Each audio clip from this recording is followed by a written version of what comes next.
So ayan master, ang bilis pangyayari sa ating labuyo, ating huli natin. So ka-December 11 nata yun.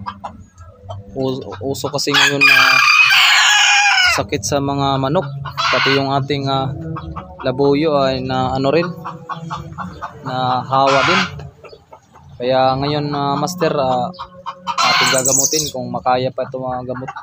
So ayan mga master, ito yung malala, yung puti ang tahid, suot ang tahid, kabilaan yan. Tingnan natin yung ano niya. Yan yun. Pag ganyan yung tapay niya, yung palong niya master, ganyan pag mayroon na sakit na malala, ganyan yung palong, nangingitim. At saka tingnan nyo naman yung ipot niya is kulay puti. Naghan kasi tayo kahapon, yung kasama ko na nakahuli, meron na siya karamdaman kunti, kaya ngayon araw lumala. Kaya ayan, gagamutin natin to. Saka yung itong isa, yung puti ang tahid, na huli ni Upos na puti ang tahid, kabila itim. So ayan, medyo hindi malala ito, pero gagamutin din natin yan. Yan, gagamutin natin yan. Maganda pa naman niya. Tingnan nyo yung tahid master. Yung tahid saka yung kabila itim.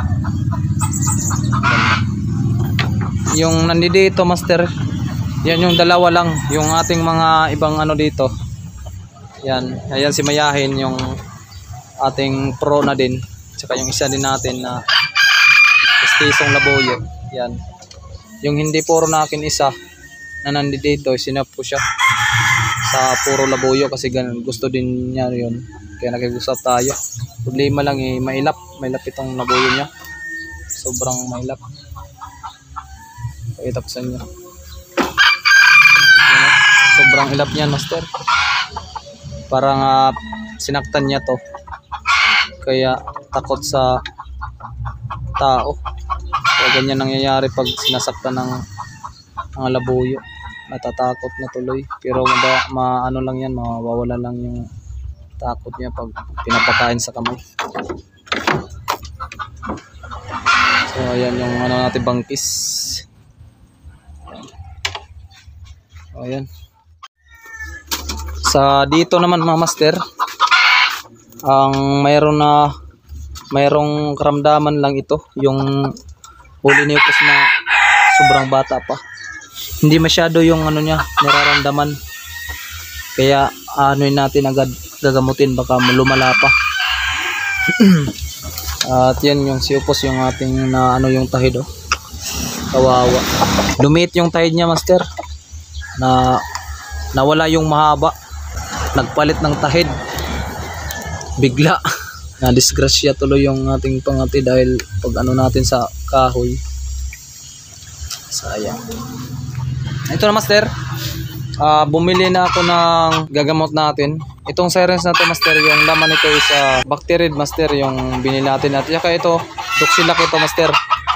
Yung itong Bactarid, i-inject natin sa malala na karamdaman. At saka itong Doxilac sa kunting karamdaman. Doxilac muna natin titira. Yun yung isa malala, yung titirahan natin kasi ano na yung palong niya, itim na. So ayan. So ayan master, ito na. Grabe yung bilis ang ano niya, bilis ang pangyayari master. Ganito, ito yung sakit sa mga labuyo na bilis sila mamatay. Kaya injikan natin kung makaya pa to. Biglang gumano, daan, subukan natin. So i-inject natin to master is kwento lang, dahil kasulat kasi doon sa ano nito, kwento lang ang kaya sa mga manok.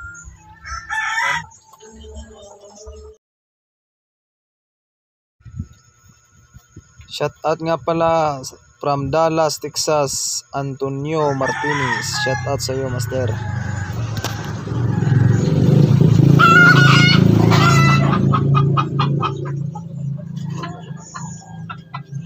Tsaka ano nyo, iloti-loti nyo. Tapos yan, kita nyo yung mukha, bigla bilis isang pangyayari lang. Kahapon lang ito, hindi pa ganito kaya ngayon.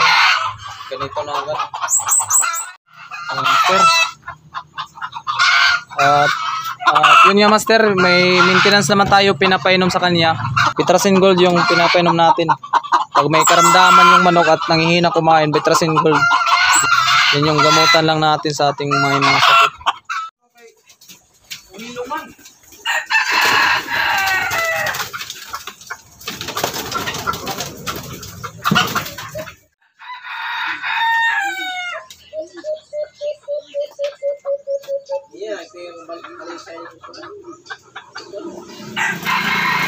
Atong indol sa imo?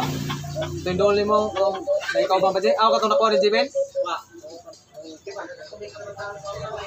Di sana po dito niyan talisa nakuha. Kumaon din mo dito ay. Puro talisa no? Nakuha.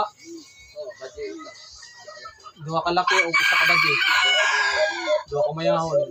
Agwa na mo talaga sa ito. Ya, sa area. Pataho ah. Hindi ito lo. Nakana. Hindi pa ito na. Liman din na.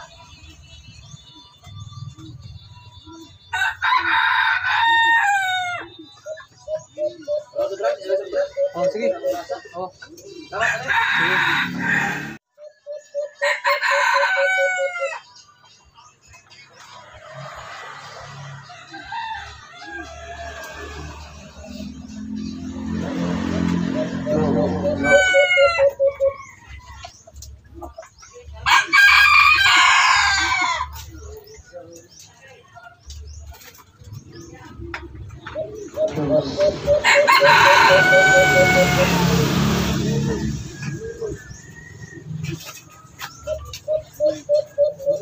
So, ayan mga master, natapos na rin natin pagpainom ng gamot sa ating mga sakit na mga nabuyog at natapos na rin natin sa pagpainom. So, ayan mga master, update ko lang din yung ating mga nabuyog kung na-effective ba yung ating gamot sa kanila. So, ganun lang yung ginawa natin ngayon. Try natin kung effective ba. Bacteria at Doxilac. So, mga master. Master, God bless.